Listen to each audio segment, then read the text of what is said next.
अगर भारत में टेक्नोलॉजी का कोई चेहरा चुनना हो, अगर डिजिटल इंडिया की सबसे बड़ी सफलता का कोई आर्किटेक्ट चुनना हो, अगर करोड़ों लोगों की पहचान को एक क्लिक में जोड़ने वाले विजनरी का नाम लेना हो, तो सबसे ऊपर नाम आता है नंदन नीलेकणी का।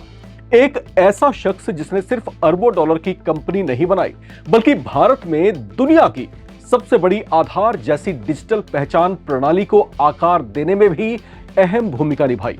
आज उनकी दौलत हजारों करोड़ रुपए में है, लेकिन उन्होंने शिक्षा और रिसर्च के लिए करोड़ों डॉलर दान करके यह भी दिखा दिया कि असली विरासत सिर्फ पैसा नहीं, बल्कि देश का भविष्य होता है। और अब प्रधानमंत्री नरेंद्र मोदी ने इसी टेक दिग्गज को देश की परीक्षा व्यवस्था बदलने की सबसे बड़ी जिम्मेदारी सौंप दी है। आखिर कौन है नंदन नीलेकणी? उनकी कुल संपत्ति कितनी है? उन्होंने कितनी बड़ी रकम दान की है? और क्यों माना जाता है कि अब भारत की परीक्षा प्रणाली में सबसे बड़ा बदलाव आने वाला है?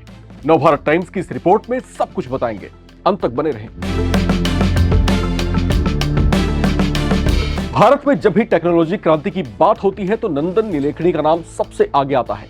इन्फोसिस के सह संस्थापक, आधार परियोजना के प्रमुख चेहरों में शामिल और डिजिटल गवर्नेंस के मजबूत समर्थक नंदन नीलेकणी एक बार फिर राष्ट्रीय चर्चा के केंद्र में हैं।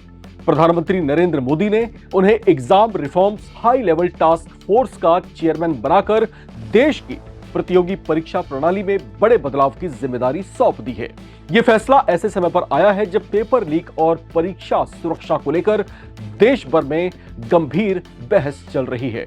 अगर उनकी संपत्ति की बात करें तो फोर्ब्स के मुताबिक 26 जुलाई 2026 तक नंदन नीलेकणी की अनुमानित रियल टाइम नेटवर्थ 2.4 अरब डॉलर यानी तकरीबन 23,176 करोड़ है। यह उन्हें भारत के प्रमुख उद्योगपतियों और टेक उद्यमियों की सूची में शामिल करता है।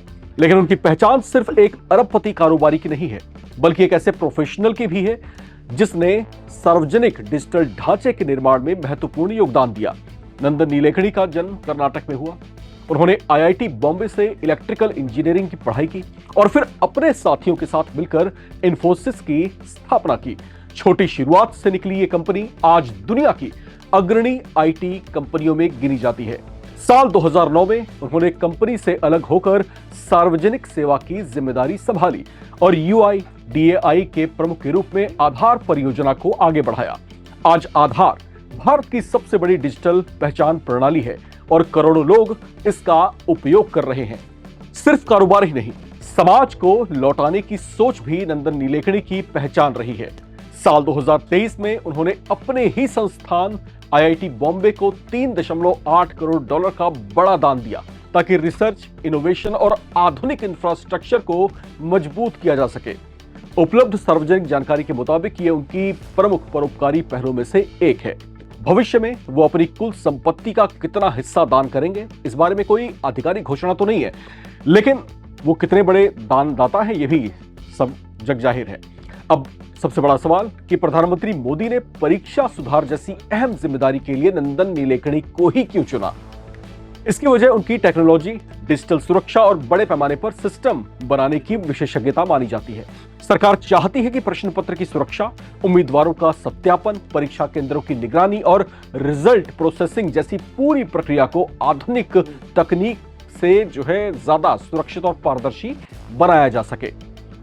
अब इस हाई लेवल टास्क फोर्स में नंदन नीलेकणी के साथ पूर्व इसरो प्रमुख डॉक्टर एस सोमनाथ, पूर्व आईबी निदेशक तपन डेका, आईआईटी मद्रास के निदेशक वी कामाकोटी, पूर्व सीबीएसई प्रमुख अनीता करवाल और वरिष्ठ आईएएस अमृतलाल मीणा भी शामिल हैं। यानी टेक्नोलॉजी, सुरक्षा, शिक्षा और प्रशासन, चारों क्षेत्रों के विशेषज्ञ मिलकर परीक्षा सुधार की रूपरेखा तैयार करेंगे। प्रधानमंत्री नरेंद्र मोदी ने इस टास्क फोर्स की घोषणा करते हुए कहा कि परीक्षा प्रणाली को ज्यादा भरोसेमंद और तकनीक आधारित बनाना सरकार की प्राथमिकता है। उन्होंने यह भी कहा कि छात्रों के भविष्य के साथ खिलवाड़ करने वालों के खिलाफ सख्त कार्रवाई की जाएगी। अब पूरे देश की नजर इस टास्क फोर्स पर टिकी है। क्या नंदन नीलेकणी और उनकी टीम भारत की परीक्षा व्यवस्था को नई दिशा दे पाएगी? क्या पेपर लीक जैसी घटनाओं पर प्रभावी रोक लग सकेगी? और क्या करोड़ों छात्रों का परीक्षा प्रणाली पर भरोसा और मजबूत होगा? इन सवालों के जवाब आने वाले समय में सामने आएंगे। लेकिन इतना जरूर है कि नंदन नीलेकणी एक जो है बड़ा नाम है, एक चर्चित चेहरा है और इनको जो है भारत का आधारमैन भी कहा जाता है। अब इनके कंधों पर जो है एक बड़ी जिम्मेदारी सौंपी गई है और इसमें भी बहुत जल्द आपको होता हुआ परिवर्तन जरूर महसूस होगा। इस पूरे जो है समीकरणों को अगर हम देखते हैं और सरकार के इस फैसले को अगर हम देखते हैं और नंदन नीलेकणी का जो है इस टास्क फोर्स का अध्यक्ष चुना जाना, ये तमाम जो बातें हैं इसको आप किस नजरिए से देखते हैं, आपको क्या लगता है? लिख के अपनी राय कमेंट बॉक्स में जरूर शेयर करें। देखते रहें नवभारत टाइम्स।